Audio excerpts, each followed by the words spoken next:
Well, a lot of people ask us about the crushed vehicles at the Champlain Towers South condo collapse in Surfside, Florida, back on June 25th, 2021. They want to know what happened to the cars.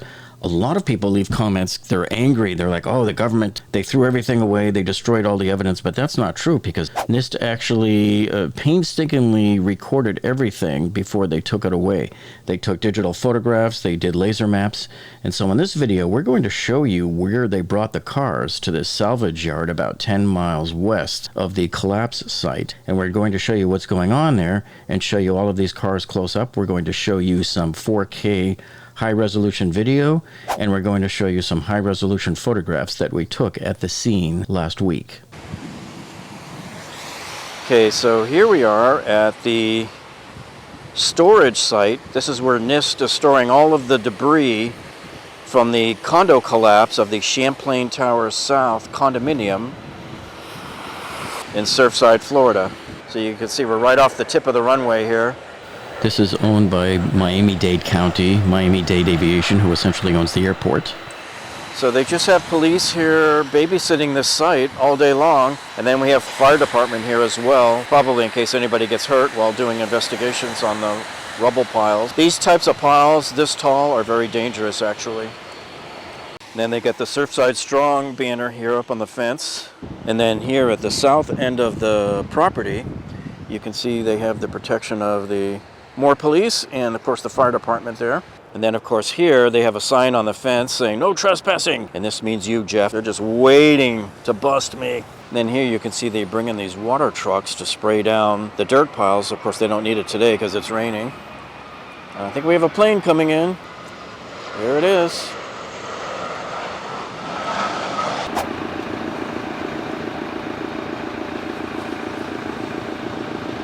So even way in the back, there's plenty of piles. There's much more than you see out front from the street. It's very deceiving. And there's another huge pile on the back there with some rebar on it. And this might be hard for you to see clearly just because of the rain. Mountain back there is probably about 20 feet tall at least. So there's a lot of major piles of debris all over the place here. It's hard to believe that small building, only 12 stories tall, could make such a huge pile that takes up maybe 4 or 5 times the footprint of the original building while it was still standing.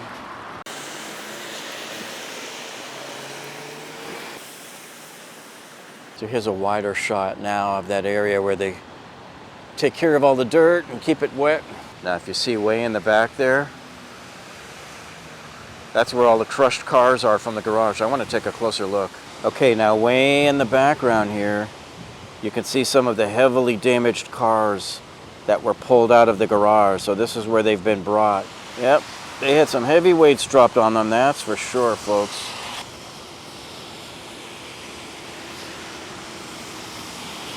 I still don't see that white Toyota Supra that we made famous. Okay, here's some more of the mangled cars on the east side of the storage lot here. So these cars got bashed in pretty good too.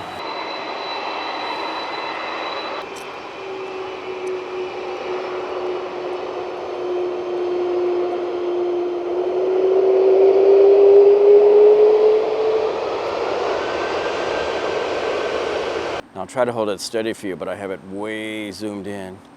But there's some of the destroyed cars from the garage of the Champlain Towers South condo collapse, stored right there, viewed from the east looking west.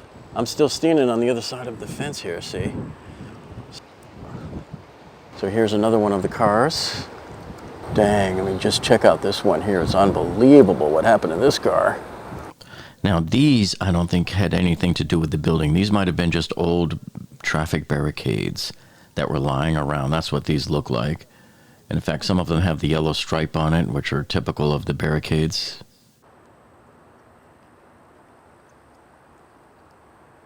This is strangely eerie. This sort of reminds me of like The Walking Dead or something, you know?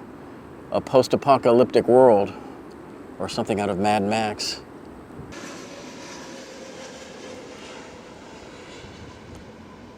Okay, now as we look at these cars, a funny thought just entered my mind. I wonder if they have these cars laid out right now in the area that they think they were in the garage. Have them all mapped out in the very spot where they were sitting when the building collapsed on top of them.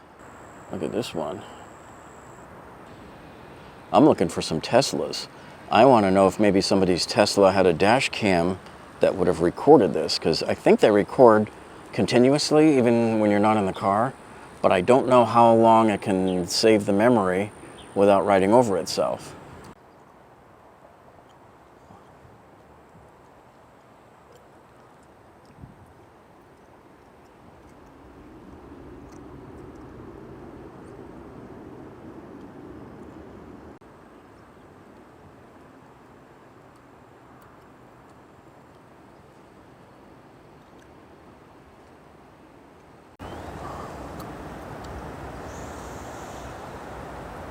Here we go.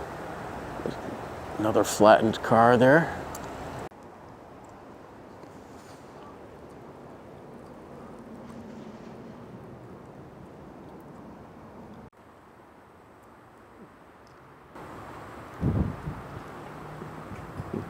This is such a sad sight to see, knowing what happened above them.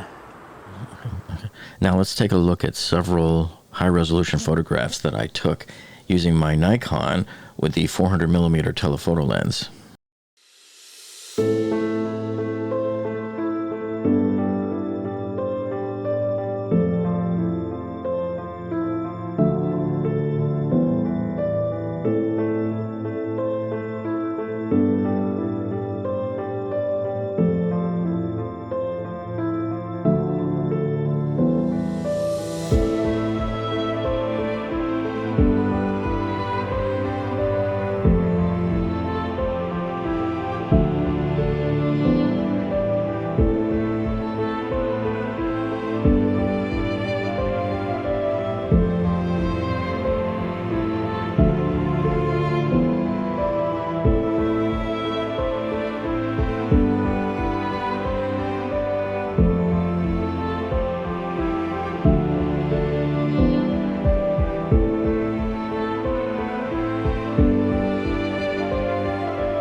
So what started out as just a few visible cars up above ground after the condo collapsed, a lot of people forget that there was still many cars down below in the garage. And it was likely many of these cars down there that sparked the fires that the firemen spent 3 or 4 days desperately trying to fight, and they couldn't put it out because of the intense heat. And you saw that I had showed you that fire live when I did my live stream down there on June 25th, the day after the collapse. And you could see I was showing you how much smoke there was in the fire, and sometimes you couldn't even see the fire truck aerial ladder through all of the smoke. But now we know where all of these cars ended up once they were salvaged out of the garage. And these cars are likely to remain in place there for the next 3 to 5 years at least, while NIST continues their investigation into the root cause of the Champlain Towers South condominium collapse in Miami, Florida. Thanks for joining us today, and we'll see you on the next one.